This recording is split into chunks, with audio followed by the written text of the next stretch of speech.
இப்போ அந்த தேங்காயும் இந்த பொட்டுக்கல்லையும் வச்சு ஒரு கேக்கு செய்ய போகிறேன், வாங்க பார்க்கலாம். பொட்டுக்கல்லையை மிக்சியில் போட்டு அரைச்சி எடுத்துக்கணும். அரைச்சி எடுத்துகிட்டு வந்துட்டோம், இந்த அளவுக்கு அரைச்சி எடுத்தால் போதும். தேங்காயை போட்டு தேங்காயை கீறி அந்த பின்னாடி உள்ள கருப்பெல்லாம் எடுத்துட்டு வெள்ளையாக எடுத்து வச்சுருக்கேன். இதை போட்டு அரைச்சிக்கணும், மிக்சியில் போட்டு அரைச்சிக்கணும். தேங்காயும் இந்த பாருங்க இந்த மாதிரி அரைச்சி எடுத்துட்டேன். நல்லா திருவுன மாதிரி நைஸாக பூவாக வந்திருக்கு. இந்த மாதிரி அரைச்சி எடுத்துங்க. நான் அடுப்பில் எண்ணெய் சுற்றி வச்சு தேங்காயை வதக்கி எடுத்துக்கணும். சிம்மில் வச்சு லேசாக வதக்கி எடுத்துக்கணும். தேங்காய் வதக்கி எடுத்தாச்சு, போதும். இப்போ பாவுக்கு வச்சுக்கணும். கப்பாலையே 2 கப்பு ஜீனி போட்டுக்கோங்க.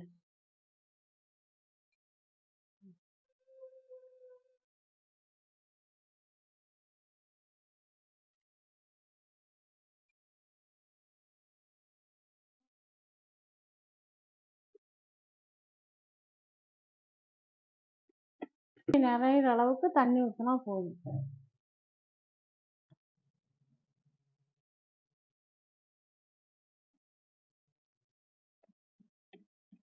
போதும், பாவு ரெடி ஆயிட்டு. ஃபஸ்ட்டு தேங்காயை போட்டுக்கணும்.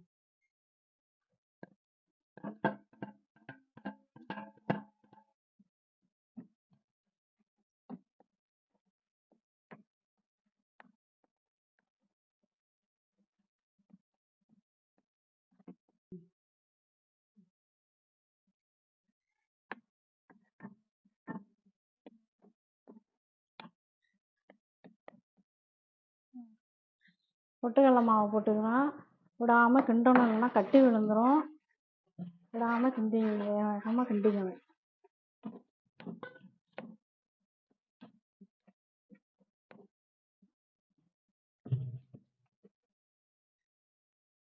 இதால் 1 ஸ்பூன் அளவுக்கு நெய் ஊற்றிக்கணும்.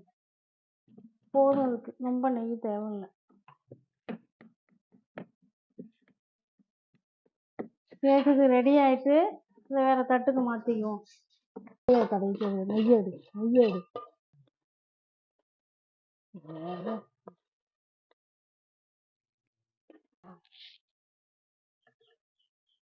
காய்ச்சி ஊற்றியாச்சு. இப்படி கரெக்டாக தட்டி விட்டு வச்சுக்கோங்க. ஆறின பிறகு நம்ம இந்த கேக்கு நல்லாவே வந்திருக்கு. இந்த பாருங்க, பீஸ் போட்டு வச்சுருக்கேன். பாருங்க, நல்லா சாஃப்டாகவும் இருக்குது, நல்லா இருக்குது கேக்கு. பிள்ளைங்கெல்லாம் விரும்பி சாப்பிடுவாங்க கேக்கு.